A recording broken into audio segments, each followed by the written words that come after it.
السلام علیکم ورحمۃ اللہ وبرکاتہ۔ الحمد للہ رب العالمین والصلاة والسلام علی اشرف الانبیاء والمرسلین وعلی آلہ وصحبہ اجمعین، اما بعد۔ واعوذ باللہ من الشیطان الرجیم، بسم اللہ الرحمن الرحیم۔ ان اللہ وملائکتہ یصلون علی النبی یا ایہا الذین آمنوا صلوا علیہ وسلموا تسلیما۔ اللہم صل علی سیدنا محمد وعلی آل سیدنا محمد کما تحب وترضی بأن تصلی علیہ صلاۃ و سلام علیک یا رسول اللہ صلی اللہ تعالی علیہ وسلم۔ حضرات محترم، آج ہم آپ کے سامنے اشرفی تنظیم کے ماتحت حاضر آئے ہیں۔ آج ہم آپ کے سامنے خلفائے راشدین کے تاریخی واقعات، خصوصی طور پر خلیفہ اول امیر المومنین صدیق اکبر رضی اللہ تعالیٰ عنہ کے سوانح حیات آپ کے سامنے پیش کریں گے۔ امید ہے کہ آپ ان کو بغور سماعت کریں گے اور زیادہ سے زیادہ ہمارے اس چینل کو آپ شیئر کریں گے۔ اللہ تبارک و تعالی ہمیں ہر نیک کام میں اللہ کی رضا کے خاطر ہر نیک کام کو صحیح طور پر کرنے کی توفیق عطا فرمائے۔ حضور نبی کریم صلی اللہ تعالی علیہ وسلم آپ مکہ شریف میں مبعوث ہوئے، آپ کی ولادت ہوئی۔ اس سے قبل حضرت صدیق اکبر مکہ مکرمہ میں آپ پیدا ہوئے۔ حضرت صدیق اکبر اسلام سے پہلے تاجر تھے، کپڑوں کی تجارت کرتے تھے۔ آپ کپڑوں کی تجارت کرتے ہوئے ملک شام گئے ہوئے تھے۔ مشہور واقعہ ہے کہ آپ نے ملک شام میں خواب دیکھا کہ خواب کے عالم میں آپ نے یہ دیکھا کہ آسمان سے چاند اور سورج زمین پر آتے ہیں اور آپ کی گود میں آ جاتے ہیں، اور آپ چاند اور سورج کو اپنی کملی میں، اپنی چادر میں لپیٹ لیتے ہیں۔ جب خواب سے بیدار ہوئے تو آپ نے خواب کی تعبیر معلوم کرنے کے لیے ایک راہب کے پاس پہنچے اور راہب سے اپنا خواب بیان کیا۔ تو راہب نے کہا، میں آپ کا خواب کی تعبیر بیان کروں گا، اس سے پہلے تم یہ بتاؤ کہ تمہارا نام کیا ہے، تم کہاں کے ہو، تمہارا خاندان کیا ہے۔ آپ نے کہا، میرا نام ابو بکر ہے، میں ہاشمی خاندان سے ہوں اور مکہ شریف سے آیا ہوں۔ تو اس راہب نے کہا کہ مبارک ہو، تمہارے خواب کی تعبیر یہ ہے، تمہارے خواب کا مطلب یہ ہے کہ تمہارے شہر میں، تمہارے خاندان میں اللہ کے آخری نبی محمد مصطفیٰ صلی اللہ علیہ وسلم مبعوث ہوں گے، نبوت کا اعلان کریں گے، اور تمہارے خواب کا مطلب یہ ہے کہ تم ان پر ایمان لاؤ گے اور ان کے پہلے خلیفہ بنو گے۔ اور اے ابو بکر، میں بھی اس نبی پر ایمان لے آیا ہوں، اور میں نے عیسائیوں سے ڈرتے ہوئے اپنے ایمان کو چھپایا ہے۔ جب یہ تعبیر سنی تو صدیق اکبر کو اللہ کے پیارے حبیب کے دیدار اور ملاقات کا شوق پیدا ہوا۔ آپ نے فوراً اپنا کاروبار بند کیا، فوراً ملک شام سے چلے، مکہ مکرمہ واپس تشریف لے آئے، اللہ کے پیارے حبیب کی بارگاہ میں حاضر ہوئے۔ جیسے ہی حضور کو دیکھا دل باغ باغ ہوا، اور حضور نے صدیق اکبر کو دیکھا تو آپ بھی مسکرانے لگے، اور حضور نے ارشاد فرمایا، اے ابو بکر قریب آؤ، جلدی آؤ، کلمہ پڑھو اور مسلمان ہو جاؤ۔ تو صدیق اکبر نے کہا، یا رسول اللہ، میں بھی کوئی معجزہ چاہتا ہوں۔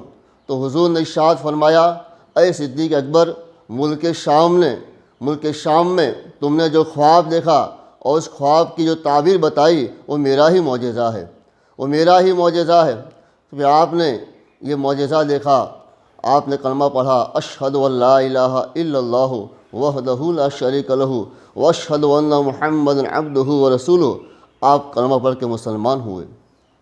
صدیق اکبر کا وہ مقام اور اتنا اونچا مقام ہے، اور یہ میں نے آپ کے سامنے واقعہ پیش کیا، وہ کتاب نزہۃ المجالس میں ہے، اس میں یہ واقعہ درج ہے۔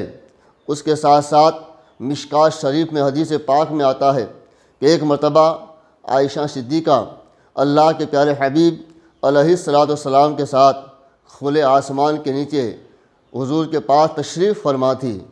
حضرت عائشہ صدیقہ نے آسمان کے تاروں کو دیکھا تو ان کے دل میں خیال پیدا ہوا کہ جتنے آسمان کے تارے ہیں اتنی نیکیاں کس کی ہوگی۔ انہوں نے سوچا کہ شاید اتنی نیکیاں، اتنی اچھائیاں شاید میرے ابا صدیق اکبر کی ہوگی۔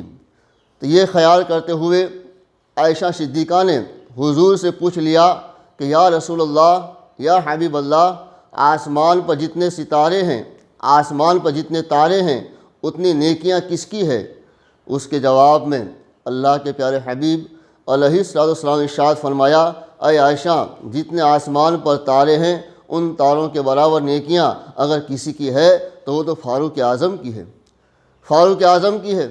جیسے ہی فاروق اعظم کا نام سنا، عائشہ صدیقہ نے کہا یا رسول اللہ، میرا تو خیال تھا کہ اتنی نیکیاں شاید میرے والد کی ہوگی، صدیق اکبر کی ہوگی۔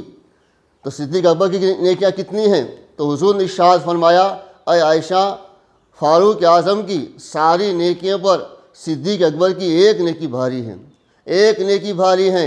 تو سوچیں کہ آپ کی نیکیوں کا یہ عالم ہے۔ یہ حدیث پاک مشکوٰۃ شریف کی ہے، صفحہ نمبر 512 میں یہ مشکوٰۃ شریف میں حدیث میں لکھا ہوا ہے جو میں آپ کے سامنے واقعہ پیش کیا۔ الغرض صدیق اکبر کا مقام ہی اتنا اونچا، اتنا عالی جا ہے کہ آپ کی تصدیق خود اللہ نے فرمائی۔ ایک مرتبہ یہودیوں کا میلہ لگا ہوا تھا، یہودیوں کی جماعت بیٹھی ہوئی تھی، صدیق اکبر کا وہاں سے گزر ہوا۔ آپ نے دیکھا کہ یہودی آپس میں بات چیت کر رہے ہیں۔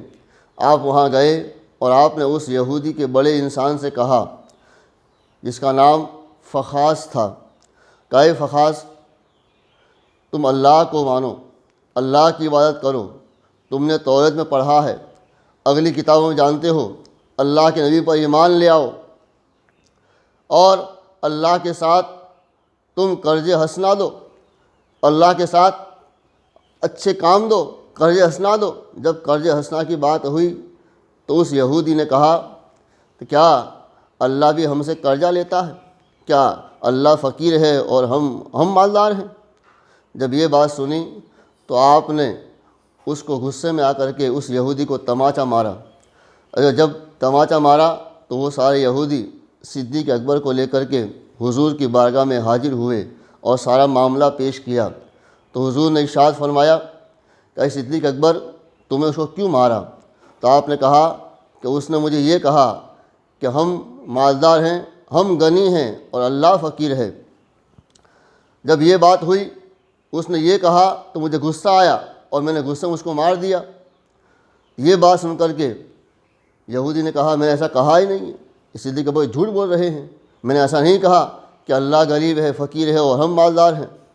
تو اس ٹائم پر صدیق اکبر کی تصدیق کرتے ہوئے اللہ تبارک و تعالیٰ نے قرآن کریم میں ارشاد فرمایا، لقد سمع اللہ قول الذین قالوا ان اللہ فقیر ونحن اغنیاء، یعنی اللہ نے ان کی بات سن لی، انہوں نے یہ کہا ہے کہ اللہ فقیر ہے اور ہم مالدار ہیں، ہم غنی ہیں۔ یعنی اللہ تعالیٰ نے صدیق اکبر کی تصدیق فرماتے ہوئے قرآن کریم میں یہ آیت کریمہ نازل فرمائی۔ تو سوچیں جس کی تصدیق اللہ تعالیٰ کرتا ہو اس کا مقام اور اس کا مرتبہ کتنا اونچا ہوگا۔ صدیق اکبر کی محبت کا یہ عالم ہے کہ ایک مرتبہ اللہ کے پیارے حبیب محمد مصطفیٰ صلی اللہ تعالی وسلم نے اپنی انگوٹھی کو دی اور کہا، اے صدیق اکبر، اس انگوٹھی کو لے جاؤ اور سونار کے پاس جاؤ اور اس انگوٹھی پر نقاش سے کہو کہ اس پر لا الہ الا اللہ نقش کر دے، لکھ دے۔ صدیق اکبر حضور کی انگوٹھی کو لے کر کے نقاش کے پاس پہنچے اور نقاش سے کہا، اے نقاش، اس انگوٹھی پر لا الہ الا اللہ محمد رسول اللہ لکھ دو۔ نقاش نے اللہ کے پیارے رسول صلی اللہ علیہ وسلم کی اس انگوٹھی پر لا الہ الا اللہ محمد رسول اللہ لکھ دیا۔ اب پورا کلمہ لکھا کر کے صدیق اکبر جب واپس حضور کی بارگاہ میں آئے اور اس انگوٹھی کو حضور کی بارگاہ میں پیش کی تو حضور نے انگوٹھی پر کیا دیکھا کہ انگوٹھی پر لکھا ہوا ہے لا الہ الا اللہ محمد رسول اللہ ابوبکر صدیق اکبر۔ آپ نے صدیق اکبر سے پوچھا، اے صدیق، میں نے تو یہ کہا تھا کہ لا الہ الا اللہ لکھا کے لانا، یہ تم نے سارا کیوں لکھایا؟ تو صدیق اکبر نے کہا، یا رسول اللہ صلی اللہ علیہ وسلم، جب آپ نے کہا کہ لا الہ الا اللہ لکھا کے لاؤ تو میری محبت نے گوارا نہ کیا کہ جہاں جہاں اللہ کا نام ہو وہاں آپ کا نام نہ ہو، اس لیے میں نے سوچا کہ جہاں اللہ کا نام ہے وہاں آپ کا نام بھی ہو، اس لیے میں نے آپ کے نام کے ساتھ اللہ کے نام کے ساتھ آپ کا نام لکھوایا۔ تو حضور نے فرمایا، پھر تمہارا نام کہاں سے آیا؟ آپ نے کہا، یا رسول اللہ، میں نہیں جانتا، وہ نام میں نہیں لکھایا ہے۔ یہ بات چیت ہو رہی تھی کہ جبریل امین آسمان سے آئے اور کہا، یا رسول اللہ صلی اللہ علیہ وسلم، صدیق اکبر نے آپ کے نام کو اللہ کے نام سے الگ کرنا منظور نہ فرمایا، تو اللہ تعالیٰ نے بھی یہ منظور نہ کیا کہ صدیق کا نام بھی آپ کے نام سے الگ ہو، تو صدیق اکبر کا نام اللہ نے نقش فرمایا ہے۔ تو سوچئے اللہ تبارک و تعالیٰ نے آپ سے کیسی محبت فرمائی اور کس طریقے سے صدیق اکبر سے اللہ تعالیٰ اللہ کے پیارے حبیب محبت فرماتے تھے۔ ایک مرتبہ صدیق اکبر کہیں جا رہے تھے کہ راستے میں حضرت علی مشکل کشا بیٹھے ہوئے تھے۔ صدیق اکبر نے حضرت علی کو دیکھا تو آپ مسکرائے، جیسے مسکرانا تھا تو علی مشکل کشا نے پوچھا کہ اے صدیق اکبر، آپ مجھ کو دیکھ کے کیوں مسکرا رہے ہو، کیوں ہنس رہے ہو؟ تو صدیق اکبر نے کہا کہ اے علی، جیسے میں نے تم کو دیکھا تو مجھ کو ایک حدیث پاک یاد آئی، ایک فرمان مصطفیٰ یاد آیا۔ جیسے میں نے آپ کے چہرے کو دیکھا کہ مجھ کو فرمان مصطفیٰ یاد آیا۔ اللہ کے پیارے حبیب ارشاد فرماتے ہیں کہ کل میدان محشر قائم ہوگا، نفسی نفسی کا عالم ہوگا اور پل صراط کا پل ہوگا، وہ جو بال سے زیادہ باریک ہیں، تلوار سے زیادہ تیز ہیں، اس پل صراط پر علی مشکل کشا کھڑے ہوں گے اور علی مشکل کشا جس کو اجازت دیں گے وہی پل صراط پار کرے گا۔ یہ فرمان مجھ کو یاد آیا، اس لیے میں نے مسکرا دیا۔ تو یہ سن کر کے علی نے کہا، علی مشکل کشا نے کہا کہ اے صدیق اکبر، اس کے ساتھ ساتھ فرمان مصطفیٰ یہ بھی تھا، حضور نے مجھ کو یہ بھی فرمایا، اے علی، اے مشکل کشا، اللہ تعالیٰ نے تم کو یہ مقام دیا ہے کہ تم جس کو اجازت دو گے وہی پل صراط پار کرے گا، لیکن یاد رکھنا تم اسی کو اجازت دینا جس کے دل میں صدیق اکبر کی محبت ہو، جو صدیق اکبر سے محبت کرتا ہو، آپ اسی کو اجازت دینا۔ تو سوچئے صدیق اکبر کا مقام کتنا اونچا، کتنا عالی جا ہے۔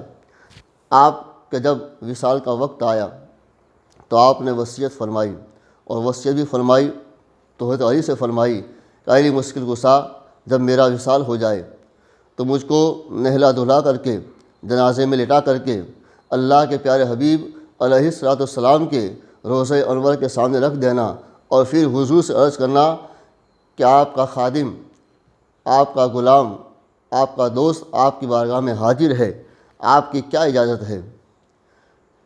وصیت کے مطابق آپ کے انتقال کے وصال کے بعد آپ کے جنازے کو اللہ کے پیارے حبیب علیہ الصلوۃ والسلام کے روضہ انور کے سامنے رکھ دیا گیا، اور علی مشکل کشا نے اللہ کے پیارے حبیب کی بارگاہ میں عرض کیا کہ یا رسول اللہ، یا حبیب اللہ، آپ کا یار غار، آپ کا یار غار، آپ کا خلیفہ اول، آپ کا پہلا خلیفہ آپ کی بارگاہ میں حاضر ہے، آپ کی کیا اجازت ہے، آپ کا کیا حکم ہے؟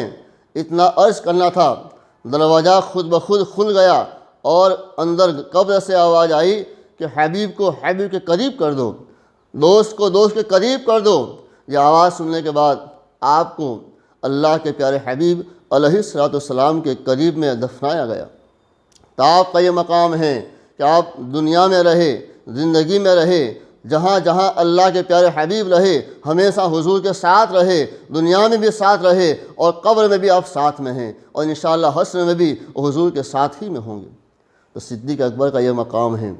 اللہ تبارک و تعالی ہمیں صحیح طور پر صدیق اکبر سے محبت کرنے کی توفیق عطا فرمائے۔ اس چینل کو آپ جتنا بھی ہو سکے زیادہ سے زیادہ شیئر کریں، اس کو دیکھیں، لوگوں کو دکھائیں، یہ ثواب کا کام ہے۔ اللہ تبارک و تعالی ہمیں ہر خیر کر کے ثواب کا نمانے کی توفیق عطا فرمائے۔